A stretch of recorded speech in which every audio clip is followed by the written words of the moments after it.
Bonjour, je voulais vous présenter aujourd'hui un nouveau magazine sur le do-it-yourself qui s'appelle J'aime créer, donc c'est le numéro 1 qui vient de sortir. C'est un trimestriel et donc vous voyez effectivement il est un petit peu cher, mais je vais vous expliquer pourquoi effectivement pour moi il vaut le coup. Donc c'est le trimestriel, donc juin, juillet, août et septembre 2020. Donc je vous laisse la référence si vous voulez le trouver. Moi j'ai trouvé dans le rayon papeterie de mon Super U, et donc comme ils ont un tout petit rayon, donc j'imagine qu'on doit le trouver un petit peu partout. C'est un gros magazine, hein, on ne vous parle pas d'un petit magazine qu'on pourrait trouver par exemple mensuel. Il est plus grand par exemple que le Passion Scrapbooking, il me semble, je crois que le Passion Scrapbooking est aux alentours de 100 pages. Là on est à 146 pages sans pub. Voilà. Sans pub à l'intérieur, il y a la deuxième de couverture qui est aussi une pub et la troisième de couverture. Voilà, c'est la seule chose que j'ai trouvé en publicité à l'intérieur. Tout le reste, c'est du contenu. Donc voilà, pour le coup, je trouve que c'est plutôt rentable. D'autant que vraiment, il y en a pour tous les goûts. Là, en l'occurrence, ce qui m'a séduit, c'est le spécial Japon, parce que moi, c'est un pays que j'adore. J'aurais dû le visiter quand j'ai eu mon concours. Et puis, en fait, c'était l'année où je devais partir. En fait, je vais partir quelques semaines après le tsunami. Voilà, et comme les endroits que je devais visiter, c'était des endroits qui ont été ravagés par le tsunami, je ne suis jamais partie, ça fait 10 ans. Et je le regrette. Je pense, un de mes plus gros regrets dans toute ma vie. C'est de ne pas avoir pu partir, de ne pas avoir pu fêter ça dignement. J'ai jamais fêté en fait mon CAPES. Voilà, bref. Et donc, c'est un pays que j'apprécie particulièrement du point de vue de sa culture. Et, euh, et donc, dedans, on vous propose de réaliser plein d'objets, plein de décorations sur ce thème-là. Vous en avez vraiment pour tous les goûts. Donc, vous avez à la fois de la couture, au niveau du point de vue de la mode, donc vous avez de quoi fabriquer des bijoux, des accessoires pour cheveux, des mince, euh, des objets de décoration, même vos produits de beauté. Donc je vous avoue que ça m'intéresse un petit peu moins. La gastronomie, j'ai déjà j'ai les haricots rouges sucrés à la maison, donc autant vous dire que je vais en profiter pour me faire deux trois petites recettes sympas. Et bien sûr, il y a tout un pan scrap, etc.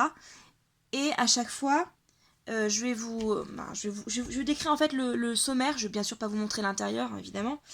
Mais au moins vous expliquer un petit peu comment ça se présente. C'est bien sûr en section. Vous avez dans un premier temps l'édito. À chaque fois, on vous présente en fait les personnes qui ont participé au magazine, avec les références ici. Et là où je vais m'arrêter, c'est bien sûr le sommaire. J'espère que ça va vous donner autant envie que moi, parce que franchement, s'il est aussi qualitatif, si les suivants sont aussi qualitatifs, vous pouvez être sûr que je vais les racheter. À chaque fois, pour chacun des thèmes, donc zénitude, mode, intérieur, beauté, voyage, gastronomie et mon été vert, mon été green, vous avez des petites pages qui vous parlent de la culture japonaise et qui vous expliquent un petit peu quel est le sens de la cérémonie du thé, par exemple, quelle est la place en fait dans la culture japonaise. Donc vous apprenez en même temps à connaître effectivement cette culture. C'est assez sympa. Vous êtes entre un guide de touristique et en même temps, pour ceux qui ne peuvent pas partir au Japon, vous amenez un peu du Japon chez vous. En fait, c'est un peu le principe. À chaque fois, vous avez aussi des petites pages shopping pour chacune des sections. Ces pages vous présentent des produits qui sont tout à fait raisonnables. Si je prends par exemple la page mode, on parle d'objets qu'on peut trouver à Primark, à Kiabi. Donc vous voyez ce genre de chaînes qui sont pas très chères. Vraiment, c'est ultra abordable. Même pour l'intérieur, je trouve que je crois qu'il y a une table à 150 €. C'est pas non plus. Voilà, c'est pas non plus. C'est assez cher, hein, évidemment, pour une petite table, mais c'est pas non plus hors de prix, vous n'allez pas vous endetter juste pour un objet déco.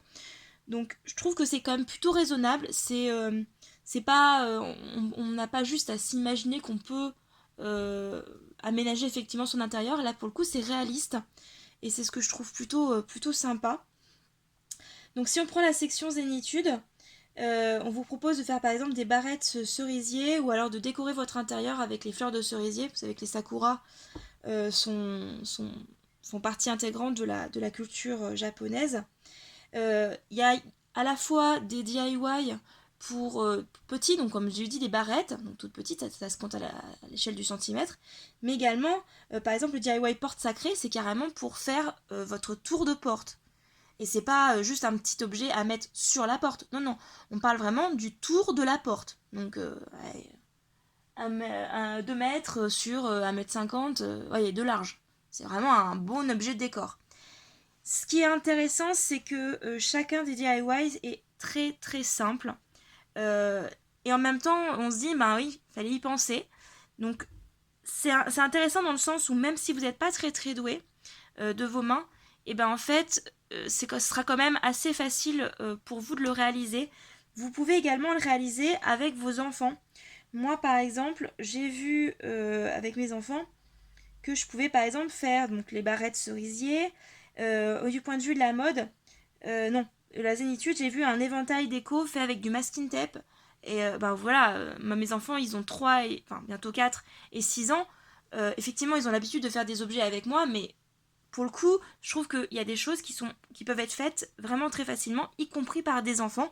Donc si vous voulez vous les occuper un petit moment, en plus, c'est pas hyper long. Donc c'est assez simple et c'est pas hyper long, donc je pense que ça vaut vraiment le coup de regarder ce qui se passe à l'intérieur.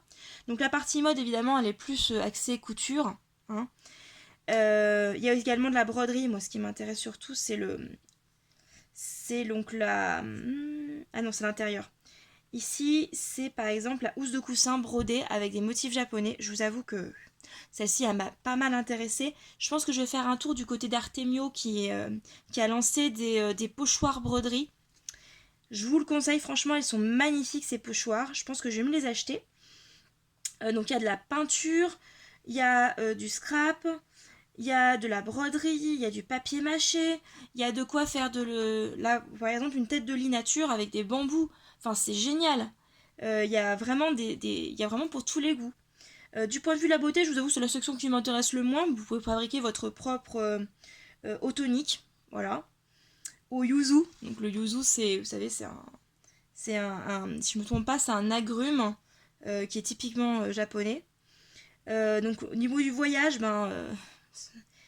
tout ce qui est boîte de souvenirs, carnet de voyage. Donc ça, carnet de voyage, moi ça m'intéresse, je vais le faire. C'est ce qui se rapproche le plus du scrap. Avec, j'imagine, une reliure à la japonaise. Du point de vue de la gastronomie, c'est aussi assez simple à faire. Franchement, ils font il y a à la fois des recettes, mais également des DIY pour présenter vos recettes. Donc ça, je trouve ça super sympa. Et encore une fois, franchement, ça a l'air d'être super simple à réaliser. La partie Monet Green, vous avez aussi par exemple comment faire des lingettes à démaquiller en crochet. Donc vous voyez, quand je vous dis il y a couture, il y a scrap, il y a broderie, il y a crochet, il y a même menuiserie, il y a de quoi faire la résine, vous avez des recettes, vous avez... voilà, je trouve que vraiment, il y en a pour tous les goûts. C'est un magazine que vraiment, je vous conseille. Il y a même, vous voyez, des petits objets de décor assez sympas à faire comme ça. Franchement, allez le feuilleter. Et si vous l'avez déjà vu, si vous l'avez déjà lu, peut-être laissez-moi un petit commentaire en bas de la vidéo pour vous dire ce qui vous a incité à l'acheter. Bye bye!